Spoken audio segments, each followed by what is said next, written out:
Olá pessoal, tudo bem com vocês? Somos os professores Pedro e Vanderlei e na nossa jornada hoje falaremos um pouco sobre as práticas corporais manifestas na Grécia Antiga. Como será que eles viam lazer naquela época? Assim como o povo romano, os gregos também gostavam muito de exercitar seu corpo por inteiro, e eles tinham suas práticas corporais muito vivas e expressavam-se de forma muito atlética e também estratégica. 3000 AC, civilização minoica, aqui é o começo de tudo, eles viviam aqui, Creta, a maior ilha grega. Inventam um monte de coisas, arquitetura e o primeiro alfabeto grego. 1000 anos depois, civilização micênica. Eles vêm daqui e fazem essas coisas bonitas pra caramba. Mas os troianos fazem uma visitinha aos espartanos, pegam a mulher do rei, voltam pra Troia e deixam o cara bem... magoado. Sabe disso porque ele contou pra ele, que contou pra ele, pra Homero, que contou pra gente.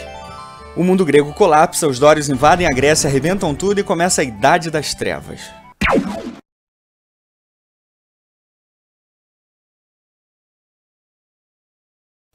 Mas os gregos conhecem gente nova, fenícios, que os ensinam a escrever de novo. Os gregos crescem, se espalham, criam 1000 cidades e estados, mas você só precisa lembrar de 3: Atenas, Esparta e Corinto. É o berço da matemática, das artes, literatura, filosofia, astronomia, medicina, arquitetura, democracia. Isso aqui é a Grécia hoje. Isso aqui era a Grécia Antiga.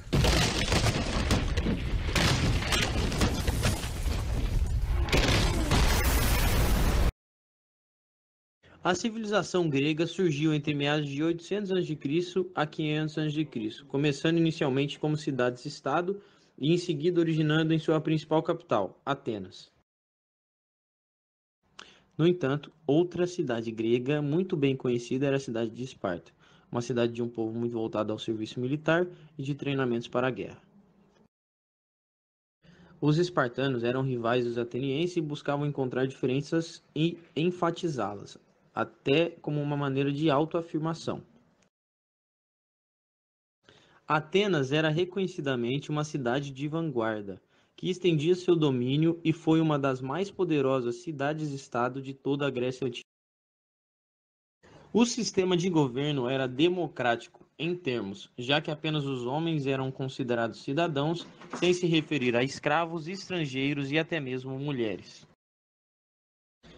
Para os gregos antigos, era muito importante trabalhar não somente ampliando os conhecimentos com filosofia, estudos das artes, escrita, entre outros, mas também exercitar o físico, no qual eles consideravam como uma busca pelo corpo perfeito.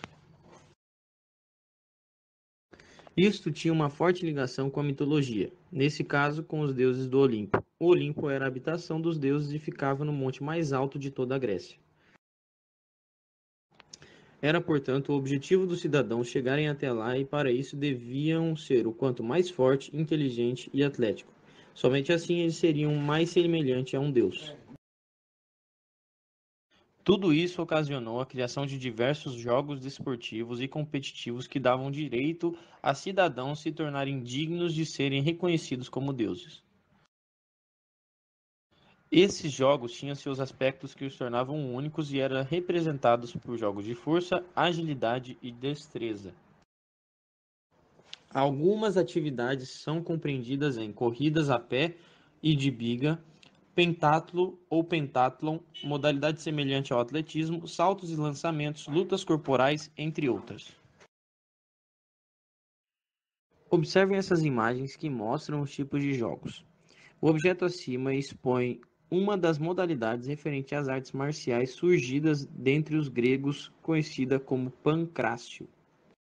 O discóbulo de Miron representa o lançamento de disco, que é uma das provas de arremesso mais antigas já existente e era vinculada ao atletismo.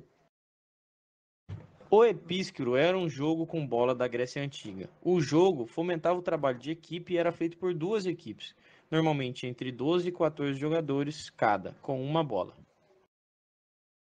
E segundo as regras, era permitido o uso das mãos. Apesar de ser um jogo com bola, era violento, pelo menos em Esparta. O tiro com arco era outro jogo conhecido pelos gregos e sempre necessitava grande destreza do indivíduo. Essa era uma modalidade dos jogos gregos. A corrida de bigas se alastrou pelo mundo antigo e era disputada no hipódromo. O hipódromo de Olímpio era gigante e poderia abrigar até 60 bigas, correndo ao mesmo tempo.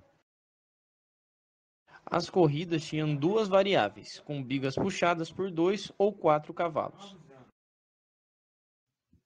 Agora que conhecemos um pouco mais desses jogos, podemos observar que muitas vezes eles serviam treinando para os jogos, que quando eram realizados eram feitos em grandes eventos que traziam povos de toda a Grécia para um só lugar.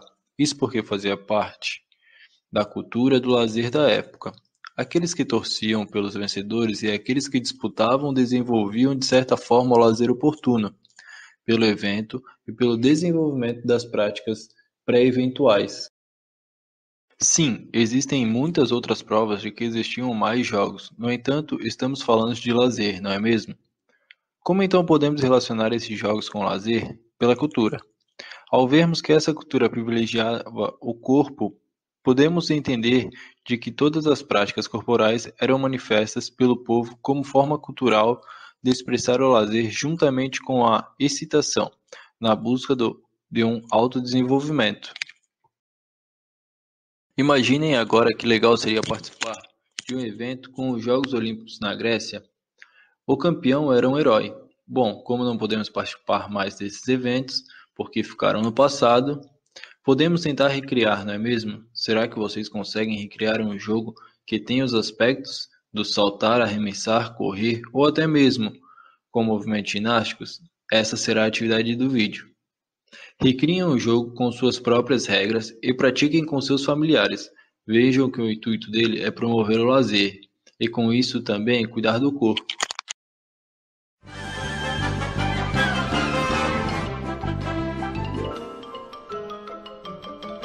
Isso é tudo, pessoal.